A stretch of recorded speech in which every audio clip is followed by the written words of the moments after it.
Konidela Sivasankara Varaprasad megastar చిరంజీవిగా ఎలా ఎదిగారో Kiran Kumar చిరంజీవిగా kick చిరంజీవిగా మారాడు. మరి అది ఎందుకు మారాల్సి వచ్చింది ఈ నెల 28న థియేటర్లో తెలిపోతుంది. మరి ఆ సినిమాకి సంబంధించిన ఆసక్తికరమైనటువంటి కబుర్లు పంచుకునేందుకు మనతో పాటు కిక్కు చిరంజీవి అలియాస్ కిరణ్ కుమార్ మనతో పాటు ఉన్నారు. మరిన్ని వివరాలు అడిగి తెలుసుకుందాం. సో కిక్కు చిరంజీవి గారు సార్. సో కిక్కు అనేది షార్ట్ ఫామ్లో కిరణ్ కుమార్ కిక్కు ఎలా మారాడు, కిక్కు చిరంజీవిగా ఎలా మారాడు? అంటే అది ఎప్పటి నుంచో కొన్ని ఇయర్స్ నుంచి కీకు అని పిలుస్తారు. యూజువల్గా కిరణ్ కామన్ నేమ్ అవటం వల్ల సో ఫ్రెండ్ సర్కిల్ అందరు కీకు వాళ్ళు అలవాటు అయిపోయింది. నా షార్ట్ ఫిల్మ్స్లో కూడా కీకు అనే ఉంటుంది నా పేరు వచ్చినప్పుడు. సో ఇది చిరంజీవి అని పెట్టాం. కీకుకి దీనికి సంబంధం లేదు, చిరంజీవి అని పెట్టాం. కానీ సర్చ్ చేస్తున్నప్పుడు చాలా ఇబ్బంది ఫేస్ చేస్తున్నాం. అంటే యూట్యూబ్లో ఇప్పుడు చిరంజీవి ప్రోమో అని టైప్ చేస్తాం అనుకోండి, అన్ని బాస్ వీడియోలు వస్తూ ఉంటాయి, మనది ఎక్కడ రాదు. సో కీకు చిరంజీవి అని పెడితే మనం కొంచెం డిజిటల్గా కూడా అవైలబుల్ ఉంటాము, మనం రిలీజ్ చేసే కంటెంట్ అంతా తెలుస్తుందని చెప్పేసి కిక్కు చిరంజీవి పెట్టాల్సి వచ్చింది. ఓకే. సో అసలు కిరణ్ గారు ఎట్లా మీ జర్నీ ఎలా మొదలైంది? సో చిరంజీవి అని పేరు పెట్టుకుని మొదటి సినిమా స్క్రీన్ మీద కనబడబోతున్నారు. ఒక్కసారి మీ జర్నీ గుర్తు చేస్తారా? నా బీటెక్ అయిపోయిందో తిరిగాను, నేను కూడా షార్ట్ ఫిల్మ్స్ చేసుకుంటూ అవి చేసుకుంటూ తిరిగాను. కొన్ని ఇయర్స్ ట్రై చేశాను. ట్రై చేసిన తర్వాత అంటే ఈజీ కాదు, అట్లీస్ట్ కలవటానికి కూడా ఈజీ కాదు అని తెలిసి ఉండింది. అంటే మనకి ఎంత ధైర్యం ఉండి తిరిగి ఆఫీసులు బయట నుంచొని ఎన్ని చేసినా కూడా మనకు ఆ టైం అంటే వాళ్ళు అంటాం కదా, వాళ్ళు బిజీ ఉంటారు. రోజున అలాగే ఎంతోమంది వస్తుంటారు ఆపర్చునిటీ కోసం. సో అందరికీ ఇవ్వడం అనేది ఈజీ కాదు. సో అలా చూసి సరే ఓకే, నాకు ఫ్యామిలీ ఉంది, I should be answerable responsible అని చెప్పేసి నేను వెళ్ళి కన్స్ట్రక్షన్స్ వర్క్ అవి ఇవి చూసుకుంటూ స్లోగా కొంచెం సరే ఓకే ఫైన్, ఇప్పుడు మనం we can risk a movie అన్న స్టేజ్లో కొన్ని ఇయర్స్ నుంచి మూవీస్ వింటున్నప్పుడు నాకు ఈ డైరెక్టర్ ఈ లైన్తో వచ్చాడు. This was very interesting. అంటే నాకు తెలిసి చాలామంది ప్రొడ్యూసర్స్ కూడా డేర్ చేయరు, ఈ లైన్ చేయాలంటే కూడా భయపడతారు. సో అంత ఇంపాక్ట్ ఉన్న లైన్, అంత మంచి లైన్, అన్ని లేయర్స్ ఉన్న లైన్, ఆ పాయింట్లో yes this is the right story అని చెప్పేసి మేము అంటే ఈ మూవీ తీయడం స్టార్ట్ అయింది. అసలు ఎట్లా ఇంట్రెస్టింగ్ అంటే కెరీర్ సినిమా ఇండస్ట్రీలోకి రావాలి, ఒక నటుడుగా ఒక హీరోగా గుర్తింపు తెచ్చుకోవాలనేటువంటి ఇంట్రెస్ట్ ఎప్పుడు కలిగింది మీకు? నాకు నటుడుగా అంటే మేబీ ఉండిందేమో, కానీ హీరోగా గుర్తింపు తెచ్చుకోవాలని అసలు నాకు లేనే అంటే ముందు నుంచి కూడా లేదైనా మంచి యాక్టర్గా రావాలి అన్నట్టే ఉండింది. ఈ సినిమాకి కూడా హీరో అని చెప్పేసి నేను కనీసం ఒక 5-6 హీరోలను కలిసా. అందులో ఇద్దరు ముగ్గురు హీరోలు అంటారు, నాకు ఇప్పుడు ఇంత అడ్వాన్స్ ఇచ్చే 1 year తర్వాత కనపడంటారు. కొత్త ప్రొడ్యూసర్ కదా, సో వాళ్ళు ఏంటంటే వాళ్ళ లైనప్ ఉంటాయి. సో ఇంకొక హీరో స్టోరీ చెప్తుంటే మా డైరెక్టర్ ఆ స్టోరీ అంటే తను వింటానికి కూడా ఇంట్రెస్ట్ చూపిలా, కొత్త డైరెక్టర్ కాబట్టి.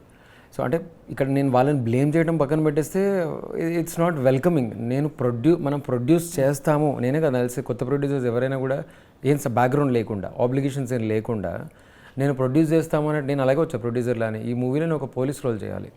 సో అలా మేము వెళ్ళి అప్రోచ్ అయినప్పుడు ఎక్కడ they are not ready, they are not అని ఇంట్రెస్టెడ్ అనమాట. సో అలా ట్రై చేసి మల్టిపుల్ టైమ్స్ రిక్వెస్ట్ చేసుకొని అలా చూసిన తర్వాత కూడా కొన్ని మంత్స్ తిరిగాము, ఇంకా అవ్వట్లేదు అన్న సిచ్యువేషన్లో నేనే లీడ్ చేయాల్సి వచ్చింది. నేను ఒక మంచి రోల్ చేయాలి దీంట్లో, ఇంకా లీడ్ కొత్త వాళ్ళతో ఎవరో బయట వాళ్ళతో వెళ్ళాల్సి వచ్చింది. మళ్ళీ వాళ్ళు ఎలా ఉంటారు ఏంటో తెలియని సిచ్యువేషన్లో మనమే చేద్దాంలే అని చెప్పి అలా స్టార్ట్ అయిందనమాట. అంటే రిస్క్ తీసుకున్నారా, లేదంటే సిచ్యువేషన్ తగ్గట్టు మీరు మోల్డ్ అవ్వాల్సి వచ్చిందా? అంటే సిచ్యువేషన్ తగ్గట్టు మోల్డ్ అవ్వాల్సి వచ్చింది, రిస్క్ కూడా తీసుకున్నాము ఆ స్టేజ్లో. అండ్ ఇవన్నీ పక్కన పెడితే అవుట్పుట్ చూసుకున్నప్పుడు ఈ మూవీకి నేను తప్ప ఇంకెవరు న్యాయం చేయలేరు అని చెప్తున్నప్పుడు, అంటే చూసిన వాళ్ళు కూడా ఎంత బాగా చేసావు కొట్టేసావు అని చెప్తున్నప్పుడు ఆ సాటిస్ఫాక్షన్ నెక్స్ట్ లెవెల్ అనిపించింది, బాగా అనిపించింది. ఒకవైపు ప్రొడక్షన్ బాధ్యతలు, ఒకవైపు నటుడిగా అడుగు వేస్తున్నారు. ఒక క్యారెక్టర్ చేద్దాం అనుకుని ఒక లీడ్గా చేయడం అనేది సో ఎంతవరకు మీకు ప్రెజర్స్ తీసుకొచ్చింది? అంటే ప్రొడక్షన్, ఒకవైపు యాక్టింగ్. సో ఫ్రాంక్లీ స్పీకింగ్ నేను యాక్టింగ్ చేస్తున్న డేస్లో ఆ ప్రెషర్ అంతా తీసుకుంది దీప్తి అనేటువంటి తను తీసుకుంది. అండ్ యష్ అనే కుర్రాడు ఒకడు ఉన్నాడు. సో వీళ్ళే తీసుకున్నారు. వీళ్ళిద్దరూ కొత్త ప్రొడక్షన్కి, వీళ్ళు తెలుసుకుంటూ ఉన్నారు, ఎలా చేయాలి, ఎలా మాట్లాడేంటో చూసుకుంటూ ఉన్నారు. కానీ షూటింగ్ టైంలో మాత్రం ఐ వాజ్ వెరీ లక్కీ. నేను అసలు ఎక్కడ 1% కూడా ఆ టెన్షన్ తీసుకోలేదు. నా డిస్కషన్స్ వాటిల్లో వింటూ ఉన్నాను, సరే ఎక్కడ కట్ డౌన్ చేయొచ్చు ఏంటి చూసుకోవడం, ఇలాంటి సలహాలు. అంటే బ్యాక్గ్రౌండ్లో బ్రెయిన్ పెడుతూ ఉన్నా కూడా కంప్లీట్లీ ప్రెషర్ లేకుండింది, మేనేజ్ చేసే విధంగానే ఉండింది. బట్ ఆఫ్టర్ దాట్ స్టార్ట్ అయింది అండ్ యాక్చువల్ ప్రెషర్. అది నేను ఇంకా షూట్ అంతా అయిపోయింది, లాస్ట్ షెడ్యూల్ తర్వాత స్టార్ట్ అయింది ప్రెషర్ ఎక్కువ ప్రొడక్షన్ సైడ్ నుంచి కూడా. అప్పుడు ఉన్నా కూడా నేను ఇంకా అదే సీన్లో కెమెరాలో కనిపిస్తున్నాము, let me not take that pressure now right now అని చెప్పేసి అది కొంచెం చూసుకొని దీని మీద నేను ఎక్కువ ఫోకస్ చేశాను. రేపు అది ఆడియన్స్కి సినిమా థియేటర్లో వచ్చాక నాకు ప్రొడక్షన్ ప్రెషర్ ఉండిందండి, అందుకే నేను ఈ సీన్ సరిగ్గా చేయలేకపోయానని చెప్పాను అనుకోండి, తీసి పక్కన పెడతారు. సో వాళ్ళకి కావాల్సింది ముందు వాళ్ళకి ఇచ్చేస్తూ బ్యాక్గ్రౌండ్లో మన తలపులు మనమే పడాలి. సో నేను అది అలా డిజైన్ చేసుకుంటూ అలా వెళ్ళాను అనమాట. ఓకే, మరి ఏంటి చిరంజీవి కంటెంట్ ఏ కంటెంట్తో ప్రేక్షకులు మెప్పించబోతున్నారు? సో ట్రైలర్ కార్డ్ చాలా ఇంట్రెస్ట్గా ఉంది. సో అంతకు మించిన ఎలిమెంట్స్ సినిమాలో ఉంటాయా? సో అదే టెంపోలో ఆడియన్ని థియేటర్ కూర్చున్న ఆడియన్ని ఎంగేజ్ చేస్తుందా? థియేటర్స్ నమ్మి వచ్చిన ఆడియన్స్ ఎవరైనా కూడా ఎంత ఎక్స్పెక్టేషన్స్ పెట్టుకున్నట్టే ఒక కొత్త వాడి నుంచి, కొత్త ప్రొడక్షన్ హౌస్ నుంచి, ఈ ప్రొడక్షన్ వాల్యూస్ ఇవన్నీ వాళ్ళకి బేసిక్ ఐడియా ఉంటాయి కాబట్టి అలా ఎక్స్పెక్టేషన్స్ పెట్టుకొని వచ్చిన వాళ్ళు ఎవరైనా సరే 1% కూడా డిసప్పాయింట్ అవ్వరు అసలు ఎవరు. అది ఆ ఎడ్జ్ ఆఫ్ ద సీట్, ఆ సస్పెన్స్ అది క్యారీ అవుతూ ఉంటుంది. ఇన్ కేస్ ఏదన్నా అంటే చాలా సస్పెన్స్ ఎలిమెంట్స్లో 1-2 సస్పెన్స్ ఎలిమెంట్స్ ఏమైనా వాళ్ళు ఇంటెలిజెంట్ ఆడియన్స్ వరకు ఏమైనా గెస్ట్ చేసినా కూడా they will still feel it is dwelt so well అని, అది బాగా హ్యాండిల్ చేశారు, బాగా రాసుకున్నారు అనే నమ్మకం అయితే మాకుంది. సో ఇవన్నీ పక్కన పెట్టేస్తే చాలా ఇంట్రెస్టింగ్గా క్యారీ చేశాం మూవీ అంతా. త్రూ అవుట్ చూసిన ప్రతి ఒక్కరూ చాలా మెస్మరైజ్ అయిపోయారు, కాల్స్ చేసి చెప్పారు. అంటే ఇంకా ఇవన్నీ అందరు చెప్పేదే. సరే, మా మూవీ అయితే ట్రైలర్ ఆల్రెడీ చూశారు, ఇంట్రెస్టింగ్గా ఉంది. మాది సాంగ్స్ అవి కూడా రివీల్ చేసాము. పక్కా ఫ్యామిలీతో వచ్చి కూర్చొని చూడొచ్చు. ఓకే, ఈశ్వరీరావు గారితో యాక్ట్ చేయడం ఎలా అనిపించింది? సో చాలా సినిమాల్లో వర్క్ చేశారు ఆవిడ. సో ఆవిడతో అనుబంధం ఎలా? అంటే I should be blessed to act with Eshwari Rao గారు, భరణి గారు, గోపరాజరమణ గారు, అలీ గారు. ఇలా అలీ గారికి నాకు లేకుండా కానీ ఇలా పెద్ద యాక్టర్స్ ఎవరైతే అలాంటి వాళ్ళందరితో యాక్ట్ చేయడం నా అదృష్టం అండి. అది ఫస్ట్ మూవీకి. తర్వాత డౌన్ ద లైన్ ఆపర్చునిటీ రావడం వేరు, కానీ ఫస్ట్ మూవీకి వాళ్ళతో చేస్తూ నేను ఎక్కడ మన పర్ఫార్మెన్స్ ఎక్కడ తగ్గలేదు అనిపించిన విధంగా చేయడం అదృష్టమే. అండ్ ఈశ్వరీరావు గారు సపరేట్ స్టోరీ ఉంటుంది. ఏంటంటే ప్రభాస్ గారు నాకు గుర్తొచ్చేస్తాడు. ఆవిడతో చేశాను కానీ ప్రభాస్ అన్న అమ్మ అని పిలిచాడు ఈవిడిని, రైట్, నేను కూడా అమ్మ అని పిలుస్తున్నా చాలు అన్న దీంట్లో ఉండింది. సీన్స్ అని చాలా బాగా వచ్చాయి. నేను యూజువల్గా ఏది చేసినా కూడా ముందు రోజు ప్రాక్టీస్ చేసుకుంటా, ముందు రోజు చూసుకుంటుంటా, సీన్ పేపర్ అన్నీ చూసుకుంటా ఎలా చేయాలి ఏంటి అనుకుంటుంటాను. ఇంకా వాళ్ళతో చేసినప్పుడు ఇంకా చాలా కాన్షియస్గా చేశాను. మదర్ తల్లి కొడుకుల మధ్య అనుబంధాన్ని సో అవి చాటాలంటే ఈ సినిమా కథ కూడా తల్లి కొడుకుల మధ్య అనుబంధాన్ని చాటే సినిమా కాబట్టి సో ఎమోషన్స్ విషయంలో సో ఎలా ఉండేవారు ఈశ్వరీరావు గారితో?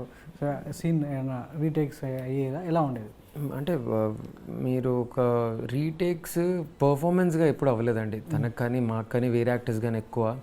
మా డైరెక్టర్ ఈ వాజ్ లిటిల్ పర్టికులర్, ఆ కెమెరా ఎలా వెళ్ళాలి మీరు చూస్తే కూడా అర్థమవుతుంది మూవీ రేపు.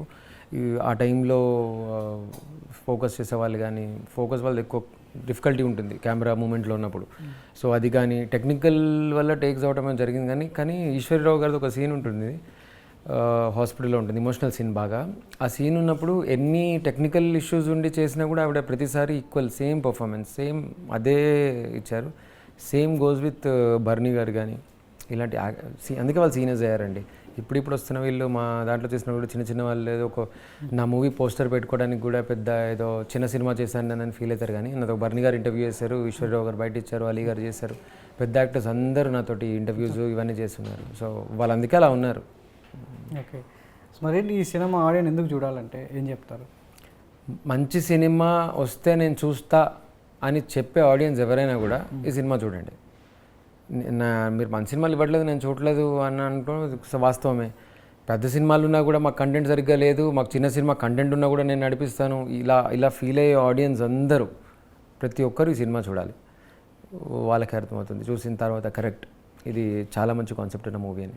నేను ఐ పర్సనలీ బిలీవ్ ఒక మూవీకి ఆ కంటెంటే షుడ్ బి ద హీరో, మిగతా వాళ్ళందరూ దాన్ని క్యారీ చేస్తూ ఉండాలని ఈ మూవీ అలాగే ఉంటుంది. ఈ మూవీలో అందరూ హీరోలే. సో ఆఫ్టర్ 28th దీప్తి గారు చాలా హ్యాపీగా ఫీల్ అవుతారా? సో ఎందుకు ఈ సినిమా తీసామని చెప్పి చిరాకు పడతారా? ఆఫ్టర్ 28th కాదండి, ఆల్రెడీ మూవీ మేము ఫస్ట్ కాపీ ఎప్పుడైతే చూసుకున్నామో ఆ రోజే మేము అరే ఇది పర్లేదు కొంచెం ఏమైనా చేయాలి అని ఆ రోజే ఫుల్ హ్యాపీ ఫీల్ అయిపోయాం. ఆ రోజే ఇన్ కేస్ మాకు కానీ అబ్బా దీన్ని ఎలాగోలా నెట్టేయాలరా బాబు అన్నట్టు ఉండుంటే, నేను చేసే ప్రమోషన్స్ లెవెల్లో చేసి రేపు ఆడియన్స్ మళ్ళీ లైఫ్లో మొహం చూడరు. ఎందుకంటే నేను గట్టిగా చేస్తున్నానంటే టాక్సిక్తో వస్తున్నాను. నేను టాక్సిక్ వస్తున్న 2 days అవుతుంది నేను వస్తున్నాను. సో నేను వస్తున్నప్పుడు నేను బీభత్సంగా చేస్తున్నా అంటే ఆ లెవెల్ ఆఫ్ ప్రమోషన్స్కి నిజంగానే మూవీ అలా లేదు అంటే మాత్రం తీసి పక్కన పెట్టేస్తారు. నేను ఎలాంటితో వచ్చినా కూడా పక్కన పెట్టేస్తారు. సో కంటెంట్ అలా ఉంది కాబట్టి అంతే కాన్ఫిడెంట్గా వస్తున్నారు. రేపు 28 తర్వాత కాదు, మేము ఎప్పటి నుంచో హ్యాపీగా ఉన్నాం. ఈ ఫస్ట్ కాపీ ఏ రోజైతే చూసామో ఆ రోజు నుంచే happy. So all the best. మరి మీరు అనుకున్న మంచి విజయం అందుకోవాలి. సో చిరంజీవి పేరు పెట్టారు కాబట్టి ఆ పేరు సార్థకం కావాలి. మీ సినిమా మంచి విజయం సాధించాలని మనస్ఫూర్తిగా కోరుకుంటున్నాను. థ్యాంక్ యూ అండి, thank you so much. So విన్నారు కదా కికు చిరంజీవి గురించి ఆసక్తికరమైన విషయాలు కిరణ్ కుమార్ మాటల్లో. Vote studio.